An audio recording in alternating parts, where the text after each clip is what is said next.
শুরুতে জানিয়ে দিব 12 দিনে ইসরায়েলের 21 স্থাপনা ধ্বংসের দাবি করছে ইরান। জানিয়ে দেব সিরিয়ায় শক্তি ফিরে পাচ্ছে ইসলামিক স্টেট।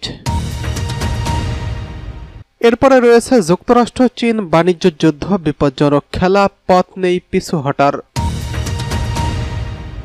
সর্বশেষ জানিয়ে দেব ইসরায়েলের সঙ্গে সম্পর্ক নিয়ে মাইক্রোসফটে বিক্ষোভ, চাকরি হারালেন 4 কর্মী। এতক্ষণ শুনছিলেন সংবাদ শিরোনাম, এবারে বিস্তারিত। 12 দিনে ইসরায়েলের 21 স্থাপনা ধ্বংসের দাবি করছে ইরান। ইরানের বেশিজ সংগঠনের প্রধান জানিয়েছেন, গত জুন মাসে 12 দিনের যুদ্ধে ইরান দখলদার ইসরায়েলের 21টি কৌশলগত স্থাপনা ধ্বংস করতে সক্ষম হয়েছেন। আর ইরানের এই টার্গেটগুলো এমন এক নির্ভুলতায় সম্পন্ন হয়েছে যার ভ্রান্তি 1 মিটারেরও কম।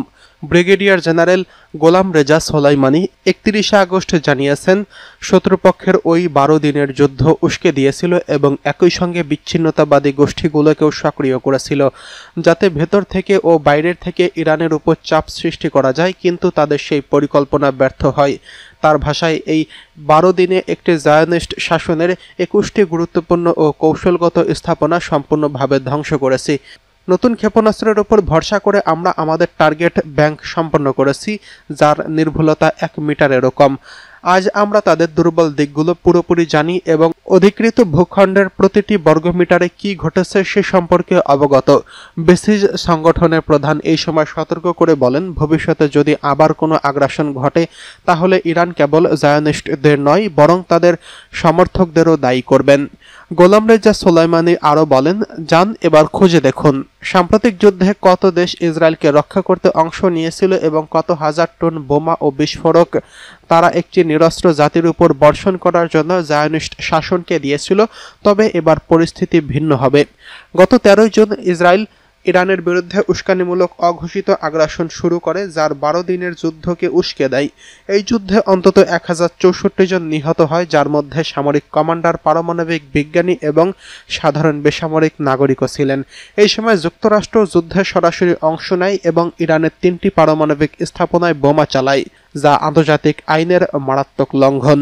প্রতিশোধমূলক পদক্ষেপে ইরানি সশস্ত্র বাহিনী অধিকৃত ভূখণ্ডে কৌশলগত লক্ষ্যবস্তুতে হামলা চালায়, পাশাপাশি কাতারের আল উদেইদ ঘাঁটিতে, যা পশ্চিম এশিয়া যুক্তরাষ্ট্রের সবচেয়ে বড় সামরিক ঘাঁটি, সেখানে আঘাত হানে। গত 24 জুন ইরান তার সফল প্রতিশোধমূলক অভিযানের মাধ্যমে ইসরায়েল ও যুক্তরাষ্ট্র উভয়ের উপরই চাপ ফেলে এবং আগ্রাসন থামাতে বাধ্য করে। এদিকে সিরিয়ায় শক্তি ফিরে পাচ্ছে ইসলামিক স্টেট। সিরিয়ায় ইসলামিক স্টেট এবার শক্তি সঞ্চার করছে বলে জানিয়েছেন জাতিসংঘ ও মার্কিন কর্মকর্তারা। সংগঠনটির নতুন করে সদস্য সংগ্রহ এবং হামলা বেড়ে যাওয়ায় অস্থিতিশীল হয়ে উঠেছে যুদ্ধবিধ্বস্ত সিরিয়া। গত 1 দশক আগে সিরিয়ার পূর্বাঞ্চল ও ইরাকের উত্তর অংশের বড় অংশ নিয়ন্ত্রণ করলেও এখন সংগঠনটি ততটা শক্তিশালী না হলেও কারাগার থেকে হাজারো প্রশিক্ষিত যোদ্ধাকে মুক্ত করার পরিকল্পনা করছে বলে সতর্ক করছেন বিশেষজ্ঞরা। মার্কিন সংবাদ মাধ্যম নিউ ইয়র্ক টাইমস এই খবর জানিয়েছেন, যুক্তরাষ্ট্র ইতিমধ্যে সিরিয়ায় সৈন্য সংখ্যা প্রায় দ্বিগুণ করে 2000-এ উন্নীত করেছেন। গত কয়েক মাসে সিরিয়ার মরুভূমিতে আইএসের ঘাঁটিগুলোতে হামলা চালিয়ে সংগঠনটির তৎপরতা সাময়িকভাবে নিয়ন্ত্রণে আনা গেছে। তবে প্রেসিডেন্ট ডোনাল্ড ট্রাম্প সিরিয়ায় সেনা রাখার ব্যাপারে সন্দেহ প্রকাশ করেছেন। এদিকে সিরিয়ার বর্তমান পরিস্থিতি আইএসের পুনরুজ্জীবনের জন্য অনুকূল হয়ে উঠতে পারে বলে আশঙ্কা করছেন বিশেষজ্ঞরা।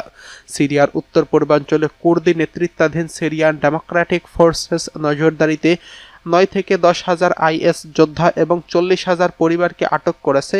তারা পালাতে পারলে সংগঠনটির সদস্য সংখ্যা যেমন বাড়বে তেমনি প্রচারণার সুযোগও পাবে তারা। গ্লোবাল ইন্টেলিজেন্স ফার্ম সৌফান গ্রুপের গবেষণা প্রধান কলিন কার্ক বলেন, আইএসের জন্য কারাগার এবং শিবিরগুলো আমাদের এখনো মূল সম্পদ। সেখানে অভিজ্ঞ ও যুদ্ধ কঠোর যোদ্ধারা আটক রয়েছেন। তাদের মুক্ত করতে পারলে শক্তি বৃদ্ধির পাশাপাশি মাসের পর মাস ধরে নতুন সদস্য সংগ্রহে কাজে লাগাবে। এদিকে চীন যুক্তরাষ্ট্র বাণিজ্য যুদ্ধ বিপজ্জনক খেলা, পথ নেই পিছু হটার। যুক্তরাষ্ট্র ও চীনের মধ্যে চলমান বাণিজ্য যুদ্ধ যেন আরও এক ধাপ এগিয়ে গেছে। এবার যেন সত্যিই পিছু হটার কোনো রাস্তা নেই আর। পাল্টাপাল্টি শুল্ক আরোপ, একে অপরকে যুদ্ধ ঘোষণার সঙ্গে হুঁশিয়ারি, যুদ্ধ ঘোষণার সঙ্গে তুলনা আর একে অপরকে চূড়ান্তভাবে মোকাবেলার হুঁশিয়ারি পরিস্থিতিকে ঠেলে দিচ্ছে অনিবার্য সংঘাতের দিকে। চীন ঘোষণা করছে তারা যুক্তরাষ্ট্রের সব পণ্যের উপর 50% অতিরিক্ত শুল্ক আরোপ করবে। এর কয়েক ঘন্টা আগেই কার্যকর হয় ট্রাম্প প্রশাসনের নতুন 75% শুল্ক, যার ফলে চীনে রপ্তানি হওয়া সব মার্কিন পণ্য মোট 84% কর পড়বে। পাল্টা জবাবে বুধবার বিকেলে ট্রাম্প ঘোষণা করেন চীনা পণ্য ও আমদানি শুল্ক বাড়িয়ে 125% করা হবে। চীনের পররাষ্ট্র মন্ত্রণালয় বলছে তারা যুক্তরাষ্ট্রের এমন দাম্ভিক ও দমনমূলক আচরণ কখনোই মেনে নেবে না এবং উপযুক্ত জবাব দেবে। একই সঙ্গে তারা মার্কিন 12টি কোম্পানির উপর রফতানি নিয়ন্ত্রণ আরোপ করছে এবং আরও 6টি কোম্পানিকে অবিশ্বস্ত প্রতিষ্ঠানের তালিকায় যুক্ত করছে, যার অর্থ এসব কোম্পানি এখন আর চীনে ব্যবসা করতে পারবে না। এই শুল্ক যুদ্ধের এই উত্তেজনার ধাপে চীনা নেতা শি জিনপিং এবং ডোনাল্ড ট্রাম্পের মধ্যে যেন শুরু হয়েছে কেউ আগে নতি স্বীকার করবেন না জাতীয় এক বিপজ্জনক খেলা। কেউ নিজেদের দুর্বল দেখাতে চান না, কেউই পিছু হটতে চান না, অথচ দুই অর্থনৈতিক পরাশক্তির মধ্যে এই সংঘাত ছড়িয়ে পড়েছে প্রযুক্তি, ভূরাজনীতি এবং তাইওয়ান ইস্যুতেও। ওয়াশিংটনের think tank centre for strategic and international studies এর উপদেষ্টা স্কট কেনেডি বলেন, ট্রাম্প এর আগে কখনো এমন প্রতিপক্ষ পাননি যারা তার মতোই রূঢ় কৌশল অবলম্বন করতে রাজি। চীনের জন্য এটি বাণিজ্য যুদ্ধ নয়, এটি সার্বভৌমত্ব এবং কমিউনিস্ট পার্টির অস্তিত্বের প্রশ্ন। এদিকে ইসরায়েলের সঙ্গে সম্পর্ক নিয়ে মাইক্রোসফটে বিক্ষোভ, চাকরি হারালেন 4 কর্মী। ইসরায়েলের সঙ্গে ব্যবসায়িক সম্পর্কের বিরুদ্ধে বিক্ষোভ এবং মার্কিন যুক্তরাষ্ট্র ওয়াশিংটনের মাইক্রোসফট প্রধান কার্যালয়ে ভাঙচুরের ঘটনায় কোম্পানি 4 জন কর্মীকে চাকরিচ্যুত করেছেন। এক প্রতিবেদনে এই খবর দিয়েছে আনাদোলু এজেন্সি। বৃহস্পতিবার মাইক্রোসফট এক বিবৃতিতে জানিয়েছেন প্রথমে 2 জন কর্মীকে বরখাস্ত করা হলেও পরে আরও 2 জনকে কোম্পানির নীতি ও আচরণবিধি গুরুতরভাবে লঙ্ঘনের কারণে চাকরিচ্যুত করা হয়েছে। ঘটনার সূত্রপাত হয় মঙ্গলবার, যখন নো আজুর ফর অ্যাপার্থেইড নামে সংগঠনের 7 জন বর্তমান ও সাবেক কর্মী ওয়াশিংটনের রেডমন্ডে মাইক্রোসফট প্রেসিডেন্ট ও ভাইস চেয়ারম্যান ব্র্যান্ড স্মিথের অফিসে প্রবেশ করেন এবং বিক্ষোভ শুরু করেন। তারা অভিযোগ করেন মাইক্রোসফট সরাসরি পরোক্ষভাবে ইসরায়েলকে সমর্থন দিচ্ছে এবং গাজায় যুদ্ধ চালাতে সহায়তা করছে। বিক্ষোভকারীরা অফিসের ভেতরে স্লোগান দেন এবং ব্যানার প্রদর্শন করেন। এক ব্যানারে অফিসটির নামকরণ করা হয় মাই ওবাইদ বিল্ডিং, যিনি গাজায় 2023 সালে ইসরায়েলি হামলায় নিহত এক ফিলিস্তিনি সফটওয়্যার প্রকৌশলী। আরেকটি ব্যানারে মাইক্রোসফটকে ইসরায়েলের সঙ্গে সম্পর্ক ছিন্ন করার দাবি জানানো হয়। পুলিশ জানিয়েছে স্মিথের অফিসে ঢুকে পড়া 7 জনকে গ্রেফতার করা হয়েছে। পরে বিক্ষোভে অংশ নেওয়া 2 কর্মীর নাম রিকি ফ্যামিলি এবং আন্না হ্যাটল ইনস্টাগ্রামে প্রকাশ করে এই সংগঠনটি। মাইক্রোসফট জানিয়েছে ঘটনার তদন্ত চলছে এবং আইনশৃঙ্খলা বাহিনীর সঙ্গে সমন্বয় করা হচ্ছে।